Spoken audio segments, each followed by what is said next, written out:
Sveiki! Šodien pastāstīšu par masu spektrometriju. Tā ir analītiska ķīmijas metode, kas ļauj noskaidrot savienojuma elementu ķīmisko vai izotopu sastāvu, balstoties uz tā molekulāro jonu, masas un lādiņa attiecību. Tātad masu spektrometrija sastāv no 3 lieliem soļiem. Tie ir ionizācija, jonu atdalīšana un detektēšana. Pirmkārt, vielas ionizācija. Tātad tās procesā neitrālas molekulas tiek pārverstas par joniem ar noteiktu lādiņu. Parasti tas lādiņš ir +1.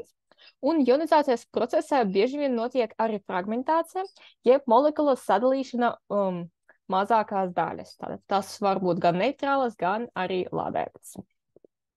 Tālāk notiek jonu atdalīšana, pamatojoties uz masas un lādiņa attiecību. Ir vairākas metodes, kā tos varētu atdalīt, mēs apskatīsimies dažas. Un beidzot ir jonu detektēšana, tātad atkarība no analizatora un detektora. Princips var būt dažāds, tas var būt signāla detektēšana dažādas detektora daļas vai dažādos laika posmos. Un tātad masu spektrometrijas gala produkts ir masas spektrs, kas izskatās kā grafiks, kur ir parādīta signāla intensitāte, jeb citiem vārdiem sakot jonu daudzums, kas atbilst noteiktai masas un lādiņa attiecībai.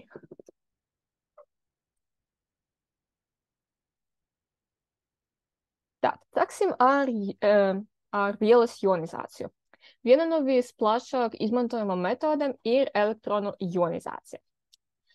Tātad tajā savienojuma plūsma, šeit tā ir, tiek bombardēta ar augstas enerģijas elektroniem. Tātad šai gadījumā tā enerģija ir 70 elektronvolti.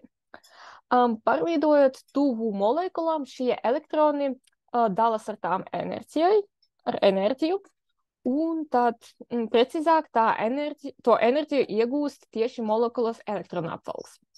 Iegūstot enerģiju, jau molekulas elektroni pārliec uz augstākos līmeņus, un ja viņiem joprojām paliek kāda daļa enerģijas, tad tie var vienkārši atstāt to molekulu, un tad tā ionizējas, tad tai rodās pozitīvs lādiņš. Tā kā elektroniem enerģija ir ļoti augsta, tad daļa tās nonāk vienkārši molekulai un vienmērīgi sadalās tās saitēm. Un ja kāda saites enerģija tiek pārsniegta, tad tā sabruk, un molekula vai molekulārais jons sadalās mazākos fragmentos. Tad tie var būt gan neitrāli, gan arī fragmentārie joni, ja plādētie. Elektronu ionizācijas efektivitāte ir ļoti zema. Ionizējas tikai viena molekula no 10 000. Viss tas process notiek vakumā, jo ja tā būtu gāzes, atmosfēras gāzes, tās varētu ionizēties un tad rekombinēt ar parauga molekulāriem joniem. Un tad tie zaudētu savu lādiņu un netiktu analizēti un detektēti. Alternatīva metode ir ķīmiska ionizācija. Tā jau nenotiek vakumā, tā notiek neliela gāzes daudzumā, spiediens ir apmēram 1 millibārs. Tātad ir vairāki reaģenta gāzes varianti. Visplašāk izmantojamie ir metāns, izobutāns un amoniaks. Tātad reaģenta gāzes molekulas, šeit tas ir apzīmētas ar X, tiek ionizētas parasti ar to pašu elektronu ionizāciju, un tad vairāku reakciju rezultātam, kā mēs varam šeit redzēt, metāna piemēra, jau mūsu parauga molekulas ionizēs. Tātad, ja mēs runājam par metānu, tad parauga molekula iegūst vienu papildus protonu, jeb ūdeņrāža kodolu. Un tad jau ionizētas molekulas dodas tālāk uz detektēšanu. Tāda metode ir daudz mīkstāka, tas nozīmē, ka fragmentācija nav tik stipra un veidojas vairāk tieši molekulāru veselu jonu. Liela fragmentācija fragmentācija ir gan plusi, gan mīnusi. Tātad plus ir tāds, ka tas palīdz noteikt ne tikai vielas sastāvu, bet arī struktūru, tātad dažādus radikālus, jeb atlikumus, bet ir mīnus, ka, ja fragmentācija ir pārāk liela un stipra, tad ir vispār grūti noteikt, kas tur vispār bija. Ir pārāk daudz variantu. Tā, mūsu nākamā ionizācijas metode ir elektrosprejas. Tā tiek izmantot parasti šķidrumiem. Tātad mūsu analīts tiek izšķīdināts kāda polārajā šķīdinātājā, tas parasti ir ūdens vai metanols, un viss tas šķīdums caur adatu vai nebilaizeru tiek izsmidzināts. Tā kā nebilaizeram ir pielikts noteikts spriegums, tas paliek arī pie izsmidzināta šķīduma piliena. Tālāk tās piliens iziet cauri sakarsētam N2, kas ir inerts, un temperatūras dēļ tas piliens izsvaikojas un sadalās mazākajos. Jā, šeit mēs varam redzēt, ka virsmas laukums ir samazinājies, taču spriegums paliek tikpat liels. Un tad tās temperatūras un tās sprieguma ietekmē viss tas piliens uzspēkts un sadalās atsevišķos lādētos ionus, un tie jau dodas uz detektoru.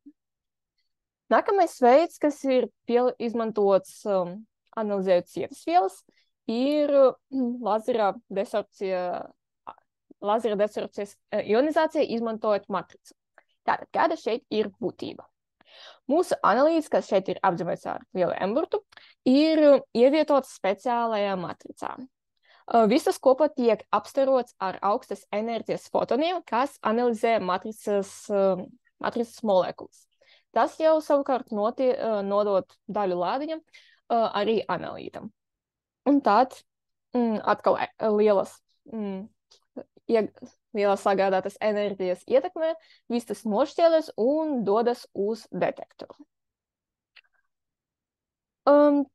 Tātad Maldi metode ir atzīta par vismīkstāko, tātad metode, kurai ir raksturīga vismazākā fragmentācija, un tā ir bieži izmantota augsti molekulāriem savienojumiem, piemēram, olbaltumvielām.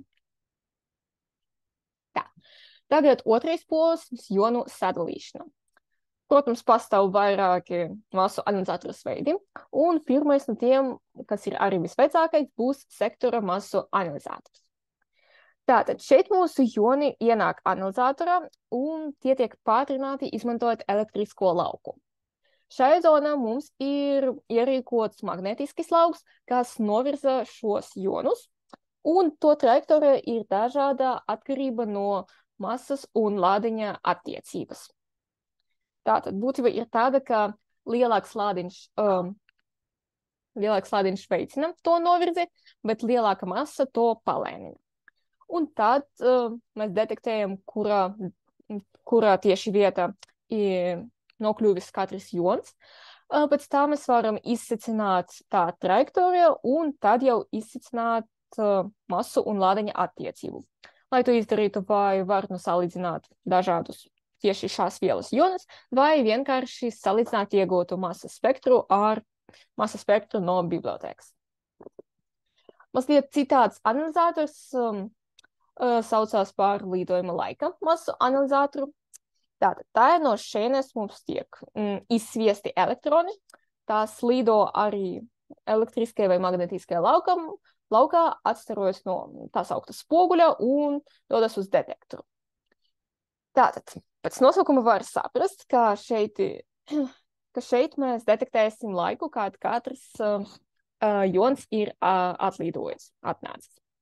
Tātad lielāki, smagāki joni kustēsies lēnāk, bet vieglāki joni kustēsies ātrāk.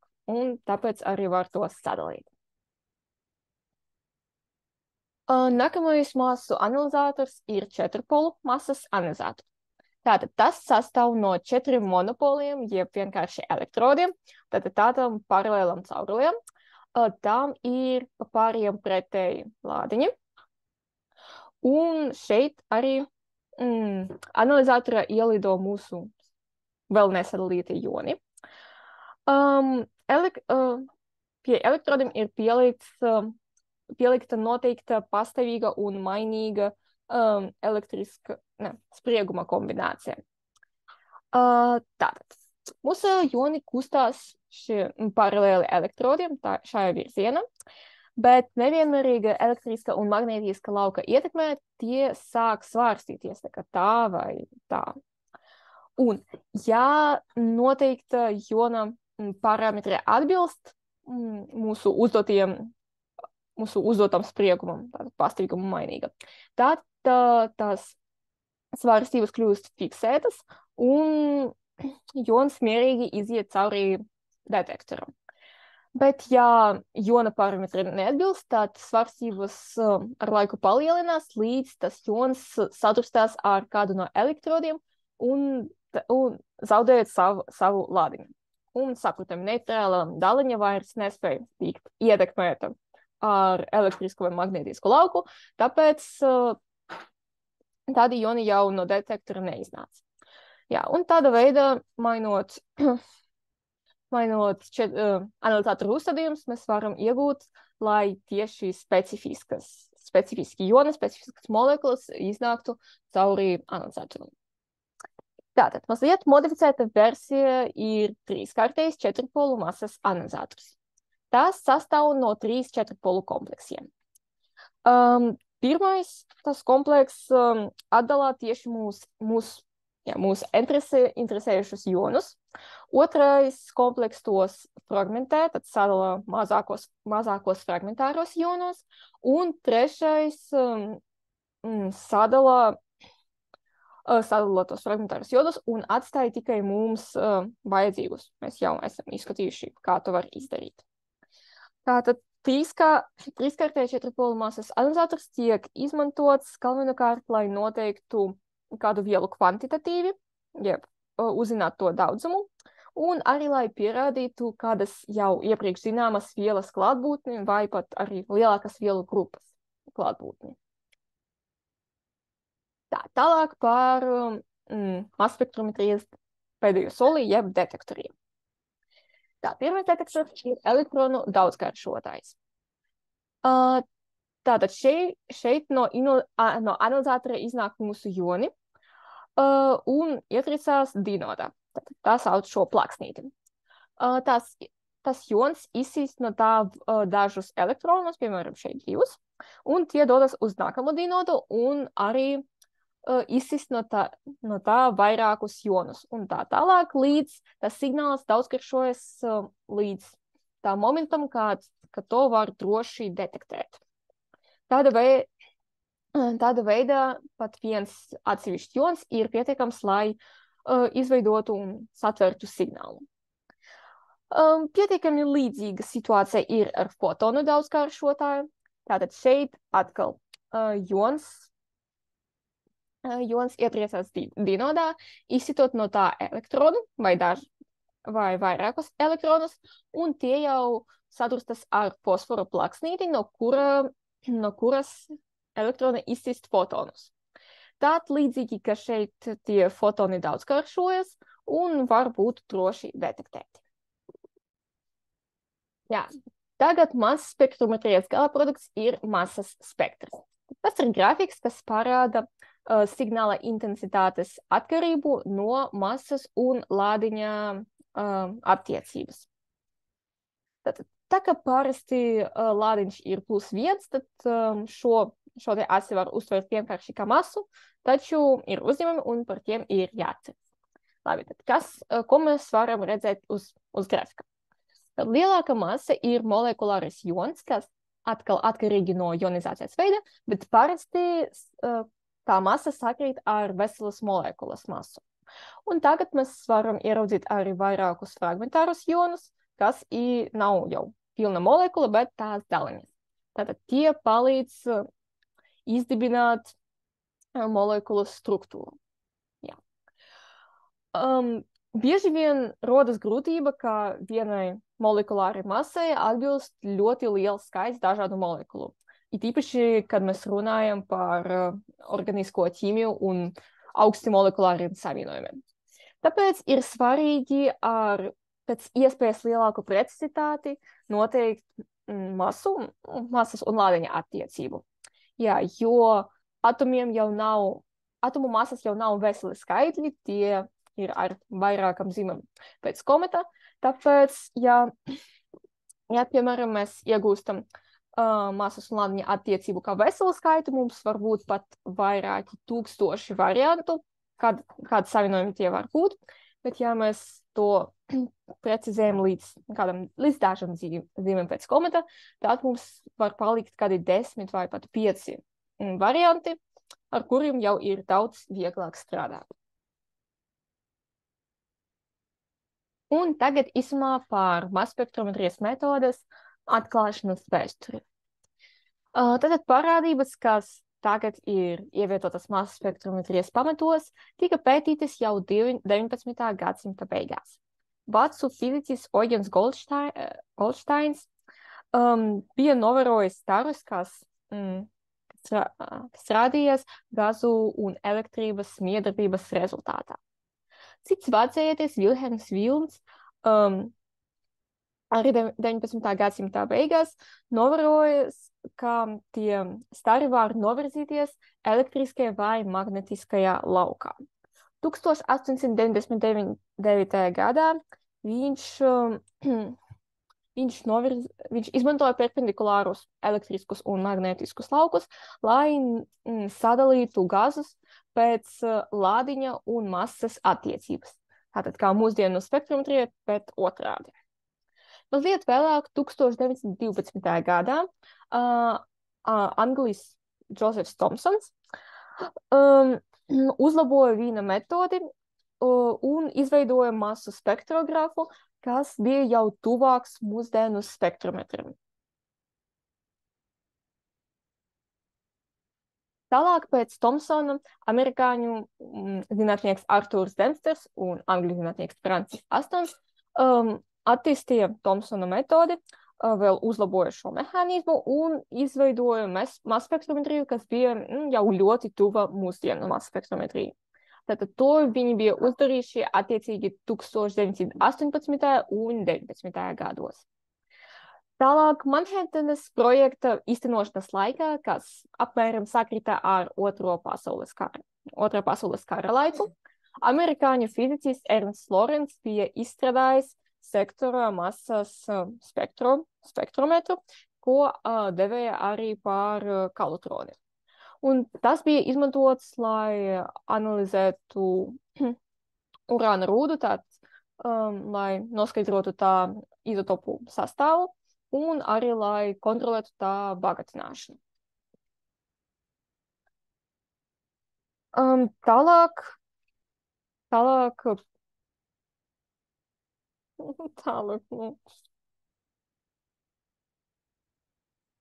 да, но нельзя же это еще оставлять на дальше.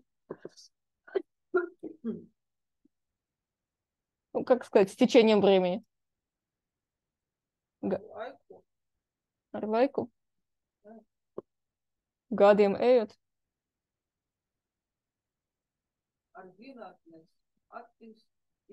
Zinātnē attīstoties. Ладно, вижу.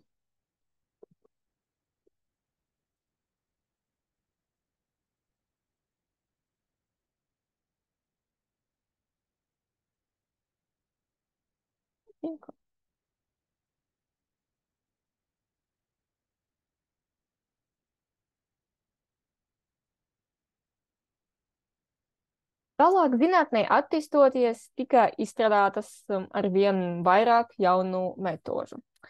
Piemēram, 50. gados bija prezentēts chromatomasas spektrometrs un 70. gados jau šķītrumu chromatomasas spektrometrs. Tālāk 1989. gadā divi vācu zinātnieki, Hans Demens un Wolfgangs Pauls, savā starpā bija sadalījuši pusi no Nobela prēmijas ķīmijā par jonu slāzdu tehnoloģijas attīstību, ar ko viņi nodarbojas vēl 50. un 60. gados, tātad pirms 40, 30 gadiem pirms Nobela prēmija iegūšanas. Un pēdējo uz doto brīdi Nobela prēmija tika izsniegta 2002. gadā.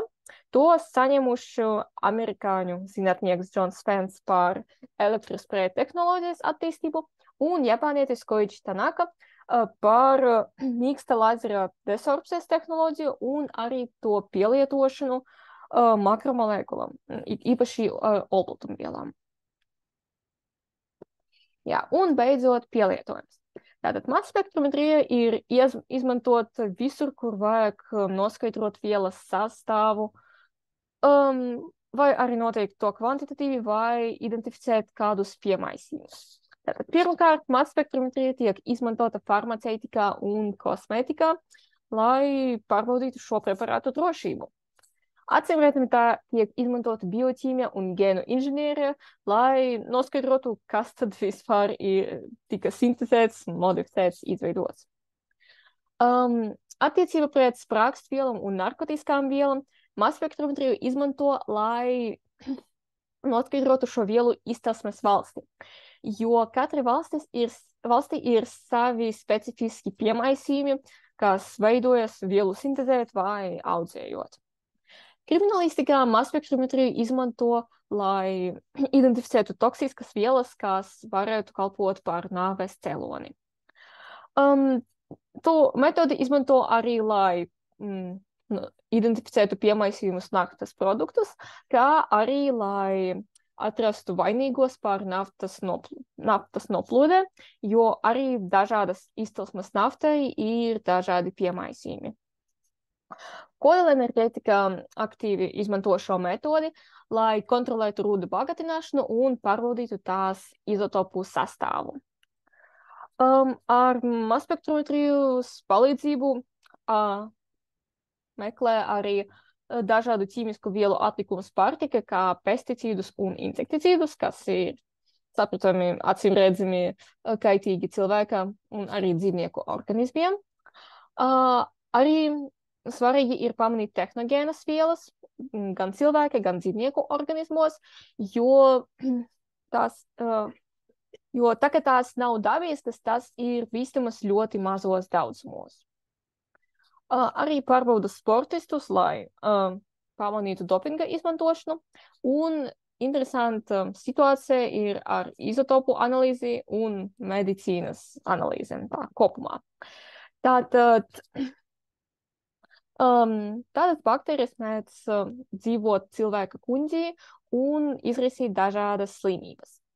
Tātad, lai atrastu šās baktērijas, cilvēkam dod iedzert sulu, kas satur urinvielu, bagātinātu ar C13 savienojumiem. Tātad, ja kuņģī patiešām dzīvo šās baktērijas, tad tās izdala neveselīgi lielu daudzumu fermenta ureāzes, kas ļoti ātri sadalā to urinvielu uz amoniaku un ogleskābo gāzi. Tātad pēc pusstundas savāc cilvēka izelpoto gāzi un pārbauda to ar masspektrometru.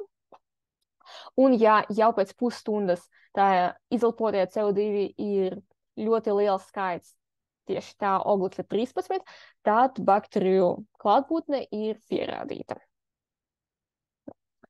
Tas bija pats galvenais par masspektrometriju. Protams, ka varētu vēl ilgi stāstīt par dažādiem detektoriem, analizatoriem un ionizatoriem, kā arī par vēsturi un izmantošanas jomām, taču tās aizņemtu jau vairākas stundas. Tātad no manis tas bija viss. Paldies par uzmanību!